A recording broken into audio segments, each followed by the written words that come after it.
Good day, folks. Welcome to the 2 Cents Podcast. As always, I am your host, Jay Richardson. And like I always ask you guys to do, please continue to like, subscribe, and interact with us via social media. We are easily found at 2 Cents Show, at Jay Richardson99 on both Twitter and Facebook and Instagram, all that stuff. Look, I want to get into this because there's a lot happening right now, and this has effectively become kind of our 2 Cents COVID series, COVID-19, let me be exact, because this corona stuff has absolutely changed the world that we live in on a global scale, because that's why it's called a global pandemic. That's what it does. It changes everything for everybody. The biggest change, and I won't say biggest, but potentially biggest, came this morning when Brett McMurphy, ESPN Insider, College Football Insider, basically put out an article discussing what the potential for a college football season could look like, spring football 2021, that is. Because, as you guys all know, we have not had a spring football in college football sports because of what we're all going through. So there is no one on campus. There's no students anywhere on any campuses right now. There should not be, unless you're Jerry Falwell's, one of his campuses where he got a bunch of kids sick, but that's a whole nother podcast. Look, what's happening right now is unprecedented. There's been nothing seen like this. This is the first time that sports on a global scale have been affected since World War II. And that just gives you an idea of the kind of unprecedented times we're living in. And we have to figure out what's going to happen moving forward, but no one knows. And that's what's causing all of the anxiety, all of the paranoia and, panic and mistrust in government. I don't want to feed into that. I just want to talk some sports right now. And I want to talk a little bit of finance, because this is going to be a hugely economically impactful, basically disastrous situation if there is no college football sports. You're talking about college football in North America, $20+ billion industry, guys. This is beyond huge, and it's more important to every other sport in most, and I don't want to say all, but in most athletic departments, in most campuses. Most of that revenue is going to come from college football, at least if you're in a major Division I program like an Ohio State, like an Alabama, like a Clemson. You got to imagine all those campuses, and we're right here in Columbus, Ohio right now, so it's very easy for us to look at it and go, oh my goodness, we're going to really feel the impact. And I'm not even, separately, I'm going to discuss how much cities are going to lose, especially college football towns. You talk about like Penn State here in Columbus, how much revenue could be lost if there is no college football season. But let's just start with what the season could possibly look like based on what Brett McMurphy thinks and what a lot of other ADs are thinking. So, first thing proposed is, you got college football's 12-game regular season. That might have to be divided over the fall and spring semester, which means that the college football playoff semifinals would not happen until, April, maybe May, possibly some say even June. Another option is a 9-game regular season schedule, basically an abbreviated schedule. You're going to lose a third of your season. You lose a fourth of your season right away, and that becomes the non-conference games are now off the docket, which big money lost, big TV deals lost, sponsorship, merchandise, all of that lost just with 3 weeks out of there. That is hugely impactful.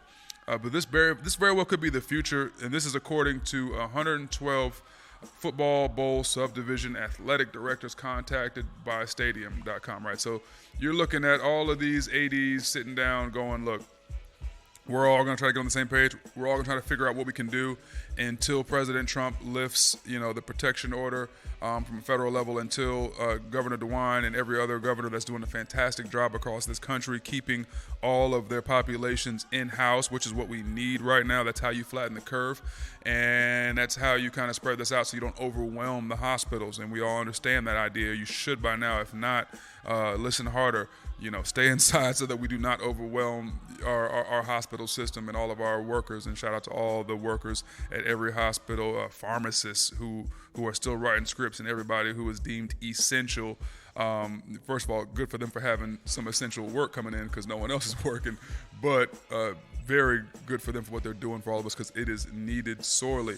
So With that being said, we have to understand that the future is going to look very different. 2020/2021 are going to be, two of the most unique years in our generation's history. We won't see anything like this, hopefully ever again. But we certainly haven't seen anything like this before. Our grandparents and grandparents may have, with the world wars 100 years ago, but nothing like this in really the last 80 to 100 years. This is unprecedented, and this is something that we're all trying to figure out in real time. So you really can't be too hard on anyone who's trying to figure it out. But with that all being said, college football is going to be drastically changed. It already has been changed with the lack of spring practices, right? And I'm here to discuss with you guys just what that means, how that changes things, not just for the student athlete, but for the consumer, for the fan, for the person that stands to gain off of this system of revenue, right? If you're someone that sells T-shirts at the stadium, or you work at a concession stand inside of Ohio Stadium, which seats 115,000+ people, and there are no ticket sales, this is going to be hugely impactful to the local economy and to the national economy in every single city all across this country. And that's going to be very, very difficult. But let's just take it one step at a time. So what they're proposing is, even once these kids are allowed to get back on campus, they're only going to try to allow just the athletes on campus, right? So that means, no school's not back in session, but we have to get the athletes back on campus so that we can get the sports back going. And I want people to understand what this really means, because you're talking about value. You can educate some of the students via online stuff, right? There's plenty of online coursework now that you can get that done. Hell, you can get a degree on Phoenix Online if you want to, a damn doctorate. So there's ways to get that done, but you cannot train a football team online, and the football team is what brings in the money. And if you want the money, you're going to get these kids online. So priorities are now being organized, and the main priority is going to always be on every college campus, the money. It has to come in, and the only way to do that is to get the athletes in there. And I think athletes need to take this time to really understand how valuable they truly are, because nothing says, hey, you need me more than I need you, like them basically saying, hell, we'll do a limited staff, we'll do no other student body, but we damn sure need the football team to be on that field right now, stretching, running, and getting ready to lift those weights, because we need a season, because we need the money. We all understand that now, and I hope these athletes understand their value and understand the power they have when all this is said and done. There's going to have to be some sort of NCAA-wide athlete union that forms so that they can understand how to mobilize and take action. They're going to be paying these guys a whole lot more than they think they were in 2021. I promise you that. But I want to stay on schedule here. So with the skeleton crew of, building staff, because you got to think every single athletic complex, you're going to have if the athletes come back first, you got 115 to 20-something kids. You're going to need the entire coaching staff, so you're looking at, another 30 people. And then you're going to need the athletic trainers. You're going to need the medical staff, the doctors. You're going to need the equipment managers, the equipment staff. You're going to need the janitors in the building to clean up after them, to keep the lights on, to keep everything going. You're going to need everyone in the film crew. You're going to need close to about 200 people in the average football facility, really about 250, we'll say, up and running and going to actually have a product, right? To actually be able to get these guys trained and ready to play for the season whenever that happens. And I think the biggest question is going to be, one, when is that going to happen? We're all finding out in real time. No one really knows.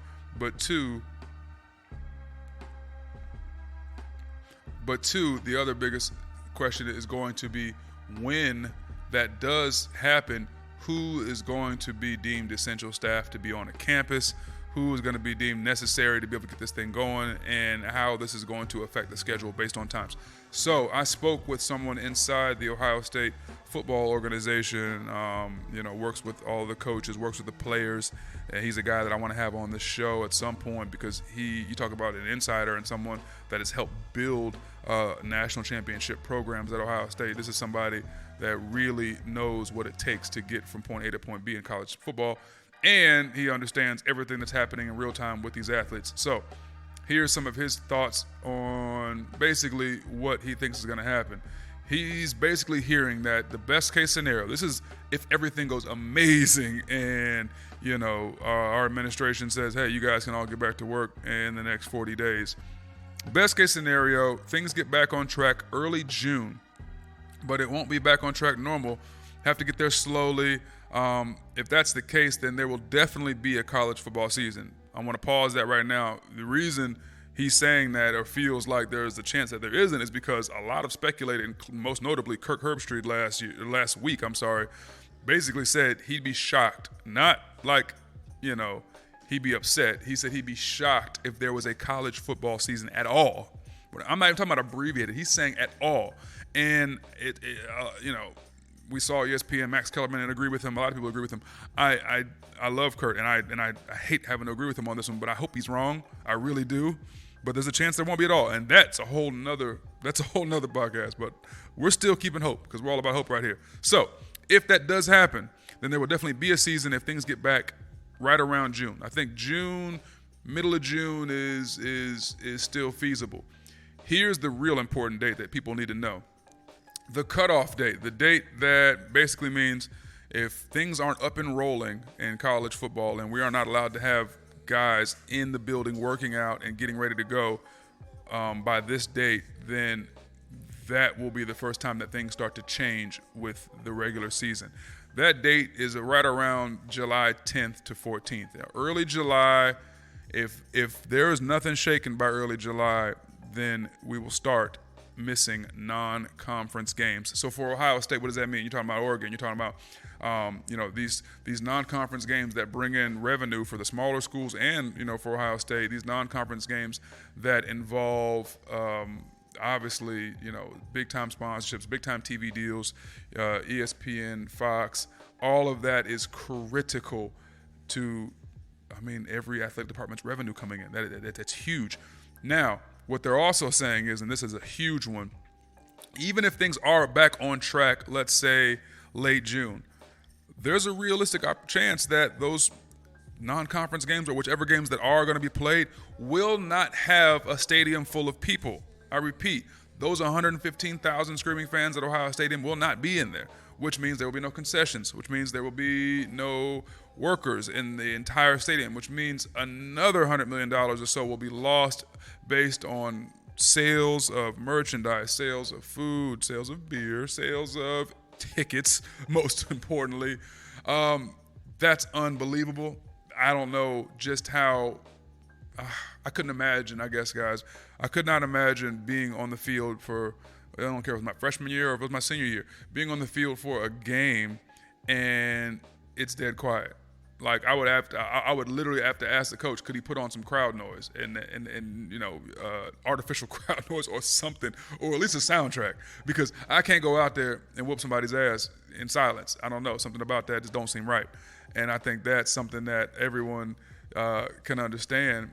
And I know LeBron said this a few weeks back, we play for the fans. Well, in college football, we play for our scholarships and we play for our families, but hell yeah, you play for the fans.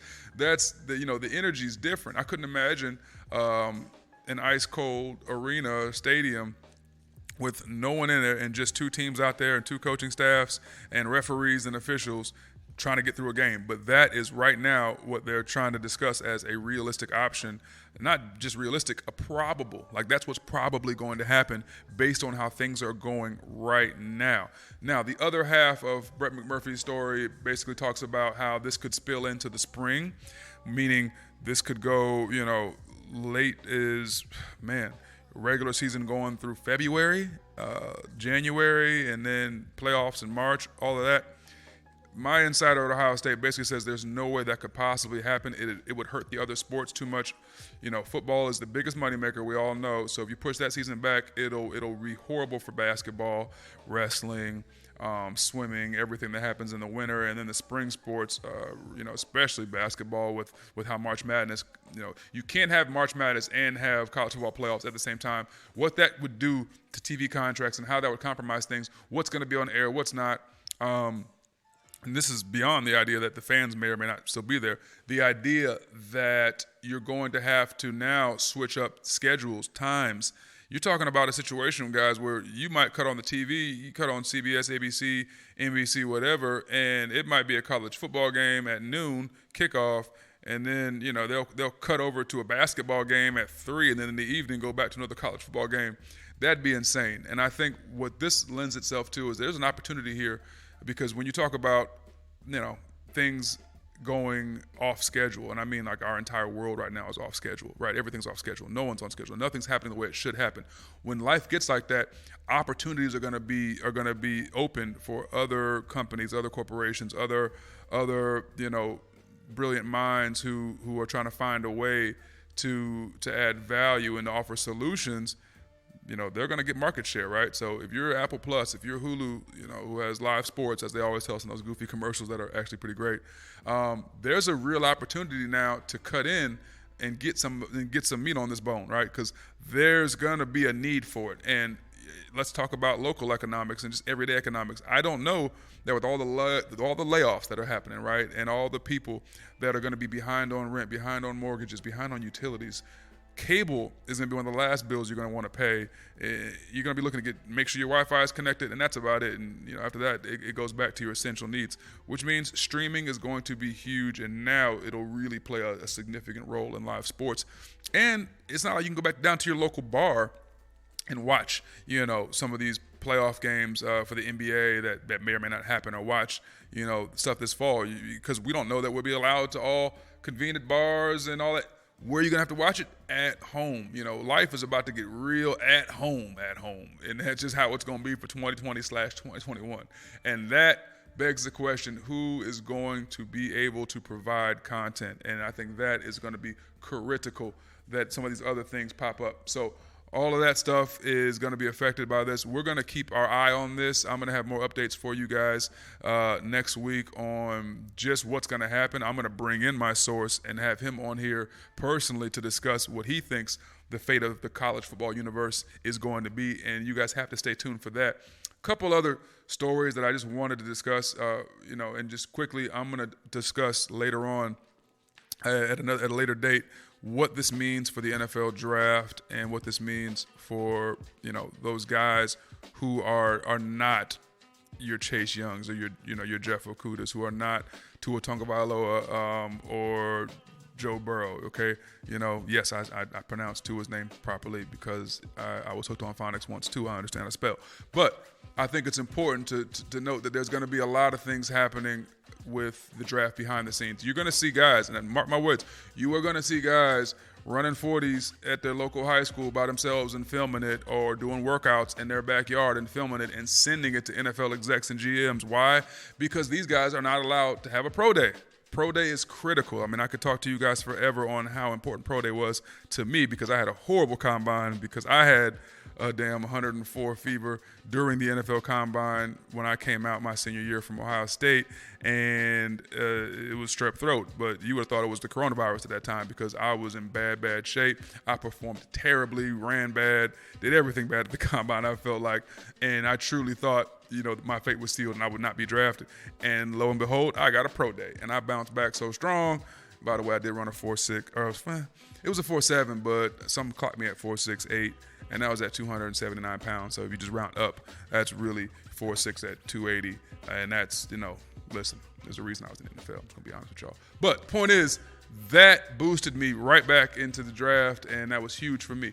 Guys like me will not have that opportunity this year because there is no pro day, because there is no private workouts, because there will be no travel to these facilities to do interviews. That is huge. That is critical, which means if you're a guy that might have been a 5th rounder or a 6th rounder and you had a chance because of your ability and your workout privately to boost yourself into the late 1st, early 2nd, or 3rd round or whatever, that won't happen. So the draft should be pretty predictable this year. There won't be too many surprises, because I don't know that you can't be surprised, because these scouts, these GMs, these execs, they can't go, Belichick, they can't go fly to some guy's local school and watch him work out. Those guys at the small schools, I feel bad for them. Those guys that don't have big time college football film, I really feel bad for them because those oftentimes are the guys who end up being great NFL players, a la Jerry Rice or T.O., guys who did not come from big-time major D1 colleges that had great workouts and ended up being great, Hall of Fame football players. Those kind of guys will be overlooked. Randy Moss went to Marshall. You guys, people have to realize that this is going to impact things, for years and years after this, and they're going to impact guys' futures. And that's just, scratching the surface of just how much this is going to change. Last but not least, Khabib Nurmagomedov. Listen, I can't pronounce my UFC guy, Khabib's name, but he will not be fighting Tony Ferguson. And that is because, and this is just, part of, the COVID situation. This is just part of the way things are happening right now. He can't leave Russia. Like, he's not going to be allowed to leave Russia. And it makes sense. Russia's laws are a lot different than ours, and the way they set things up, when they shut their country down, they shut it down. No one in, no one out. Well, after his last fight, he went back to Russia because that's where he's from. Dana White in the UFC scheduled Khabib to fight Tony Ferguson for UFC 49. This match has been canceled and reopened and canceled and reopened because of the uncertainty surrounding the coronavirus and all that, but also because of the uncertainty surrounding whether or not Khabib was going to be able to leave Russia. He has now decided he's not even going to try to leave because he can't. He doesn't feel like he can, and he's under lockdown in Russia, so therefore the headliner of UFC 249 is now canceled. And Dana White and the UFC, my hat's off to them because they still want their show to go on. They have it's a different league than, NFL, NBA, which has just too many other partnerships that when they shut down, they have to. Dana White can move a fight somewhere else and still have it, but I don't know. Vegas is wild. I think they're still going to try to have their UFC with no fans, just an octagon, two guys. That's different than a football team, right? There's a lot less resources you need to allocate to just getting two guys to get into a cage with their, 3 trainers each and a skeleton camera crew. Hell, you can film that from somebody's basement if you want to be wild about it. So, Fight Club's going to happen a little bit differently for 249 at UFC. That's going to be interesting to watch. I'm going to stay up to date on that because I'm curious as to how they get that done. That could be the first idea of what we see as the new normal for a sporting event. Until then, we're going to continue to figure out what our new normal is going to be, everybody, and we're going to continue to stick together.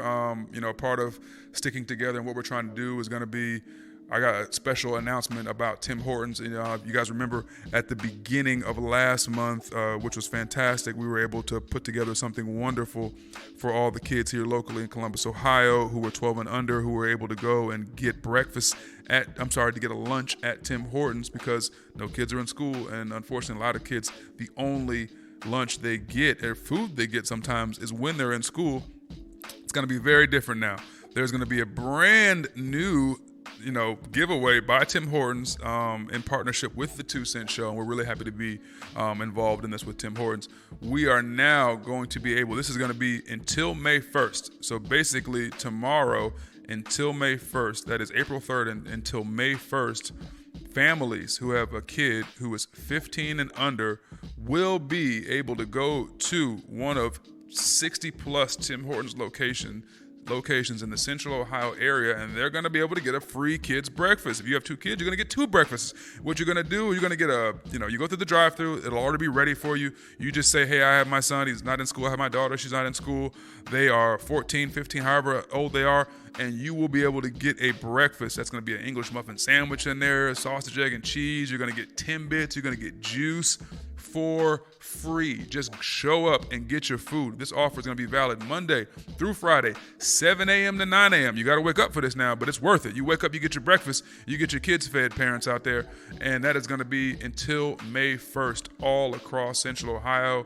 And I couldn't be more thankful to Craig, to Jen, to the whole crew at Tim Hortons for being able to put on this give back and to be able to do some amazing things with us and for us here at the 2 Cent Show, but more importantly, for all the kids across Central Ohio. This is huge. You're not in school. We're still going to find ways to get you food.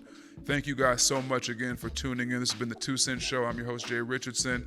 As always, like, subscribe, keep in touch with us. If you have any questions, not only about the podcast itself, not only about the sports, not only about what's happening, but if you have questions about how to get your kids fed, please reach out. That's at 2 Cent Show. That's at Jay Richardson 99. That is on Twitter. That is on IG. Everywhere. You know how to find us. Reach out. Until next time, folks.